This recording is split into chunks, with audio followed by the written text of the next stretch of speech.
What if I told you you could vacation in paradise for free, and when you're not there, that vacation home would pay for itself when you're not using it?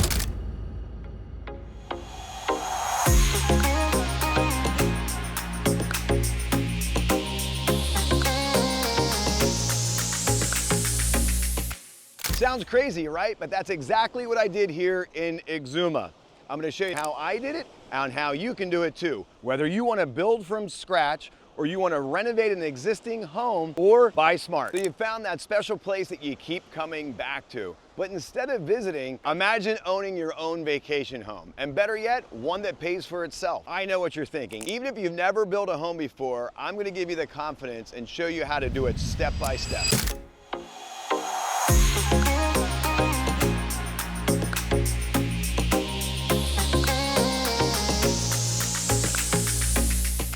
A lot of people fall in love with a place like Exuma, and their first instinct is to book a rental on VRBO, Airbnb. But that's generating income for someone else. Imagine owning your own vacation home that pays for itself and you're on the receiving side. Well, that's exactly what we did here at Hoopers Bay, and I'm gonna show you around and show you exactly how we did it.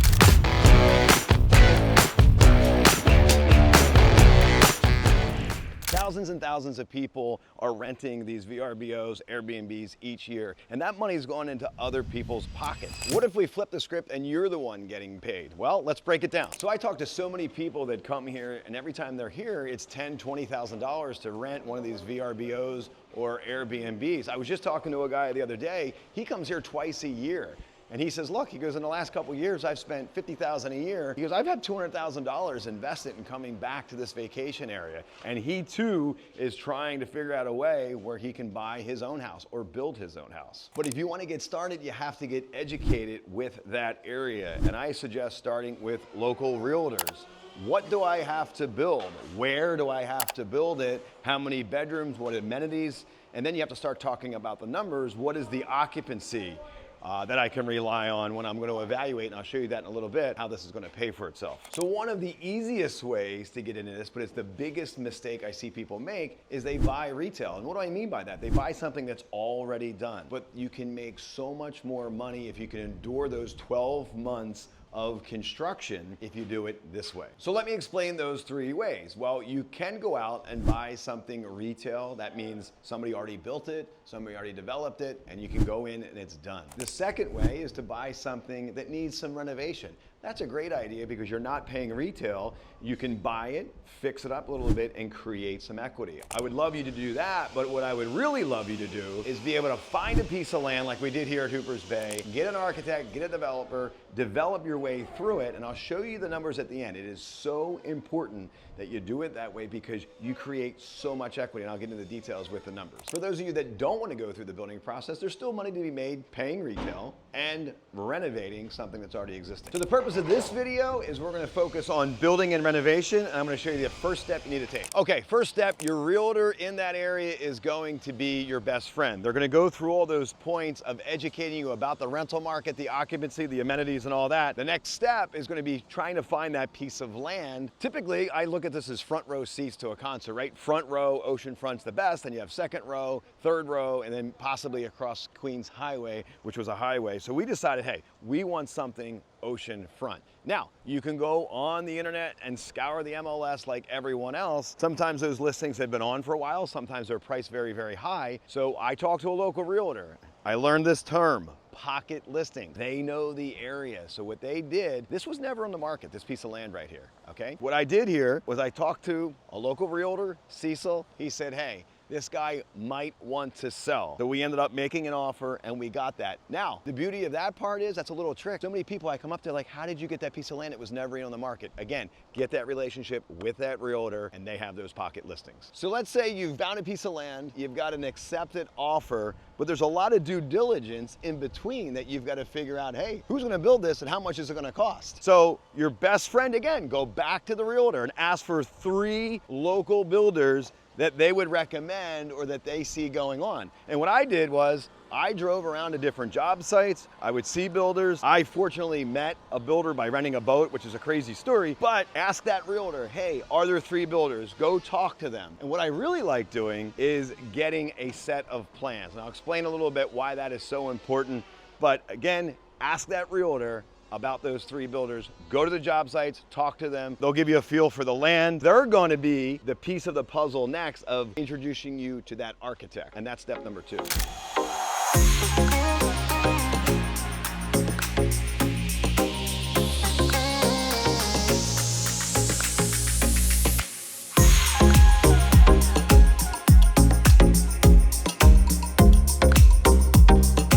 So those 3 builders have the plans and they're pricing them, but more importantly, they're going to take you to job sites, and more importantly is finished homes that they have done. You're going to get a sense of what that square footage number that they're saying, how does that relate to finishes? Is it a drywall wall or is it a shiplap wall? What am I getting for that? So plans are plans. They can be dressed a lot of different ways with the materials, but what am I getting for my money? You're going to feel comfortable with 1 builder, maybe 2, and that builder might be a little bit more, and that's okay. The next step is to bring that builder to the piece of land that you're looking at, and they're going to have a lot of input. So let's use Hoopers Bay, for example. I brought my builder here, and he had an enormous amount of feedback as to the layout. Perfect example where the pools were going to go. We had on that plan that I was talking about, this pool was a little bit closer to the house. It created a shadow. The builder said, hey, push that pool out a little bit away from the house. But more importantly, you have to look at the lot and how it equates to the beach. We were able to push this out a little bit, be a little bit closer to the beach. Positioning. This house sits straight on the water. The angle on this lot is a little bit, crooked going this way, so it's not a perfect square. We actually built 2 homes here, had his input of putting the positioning. So, okay, let's recap right from the beginning. You fell in love with a place, you're gonna call that local realtor. That local realtor is gonna show you some listings, lot listings. He's gonna be your best friend for the next step, which is selecting a builder. Get 2 to 3 builders that you can go out and look for. As you're negotiating or looking at lots, you gotta get your hands on those set of architectural plans. Only person that's gonna know that is one of those 3 builders. Buy those plans, that way you own them. They're not full set of plans, they're floor plans and elevations. Very cheap, something that they built before. So now you've got a set of plans that you can get accurate square footage pricing from these builders. How are these homes going to be dressed with the finishes? So when you're getting these square footage numbers, you need to visit homes that builder already did, so you can take your plans and say, is that what I'm gonna get for this square footage number? You're gonna feel very comfortable with one of those builders, and you're gonna bring them back on your site, and hopefully you're gonna sign that contract to build that new vacation home. Okay. You might be thinking this is a little bit overwhelming, but when you actually do this and you speak to a realtor that you are very comfortable with, they are going to guide you through the process. This is exactly what I did. And then you're gonna make that bond with that builder that you feel very comfortable with, and he's gonna guide you again with the architect process, the building permit process. So those 2 people are going to be your best friend if you're going to build, and I think you should take the plunge and build.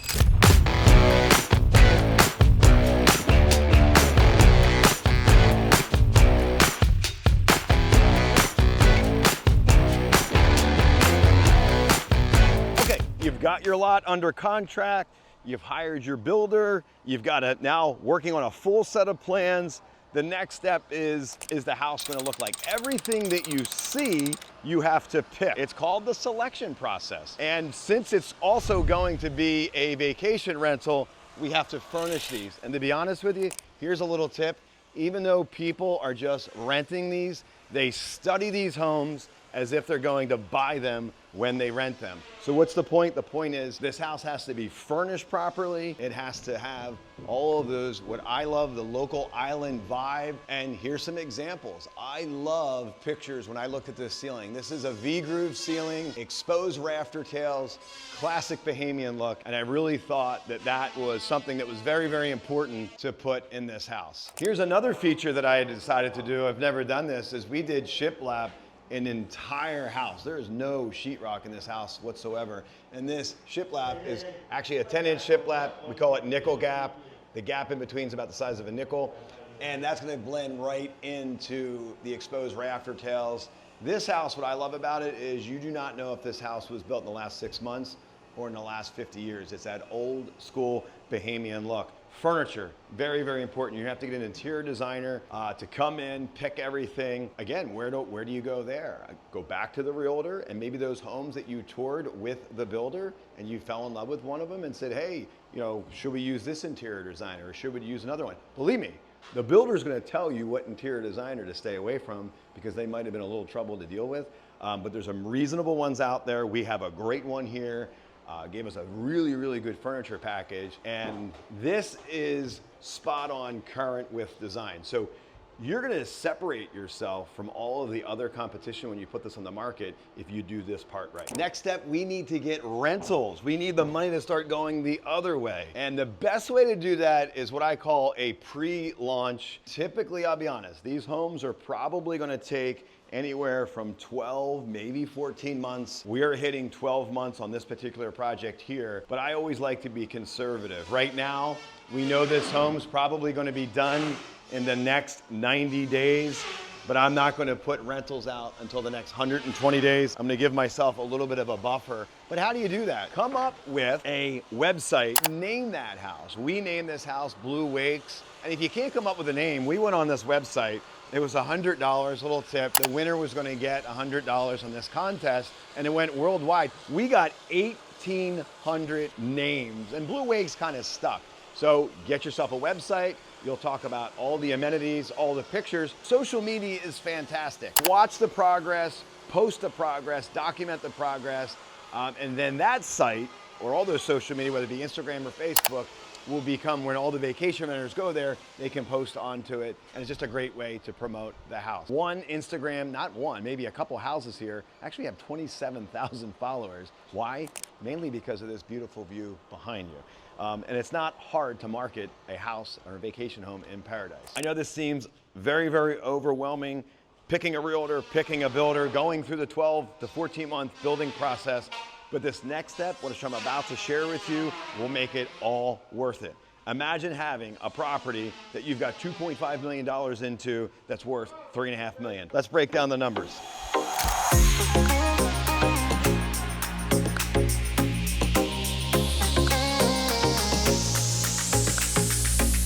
Okay, so that's the building process, and it's a 12 to 14 month process, but here is why it's worth it. Let's break down the numbers.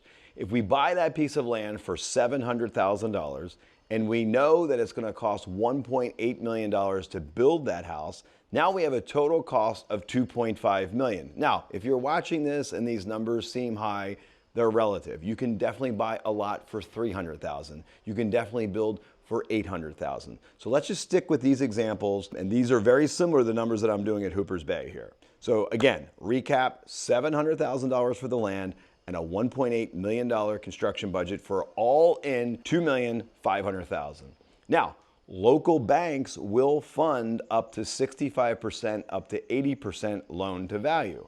So they would go up as high as 80% of that 2.5, but let's be conservative and say you need to put 30% cash into the project. That's $750,000. Now, so you would have $750,000 that you would need to put into the project. Now, if we borrow $1,750,000, which is the difference between the 2.5, the 750 down, we're gonna finance $1,750,000. Now that's gonna equate to about a $15,000 a month payment. Times that by 12 months, in any given year, it's gonna be $180,000 in mortgage payments. How did I come up with the $15,000 a month?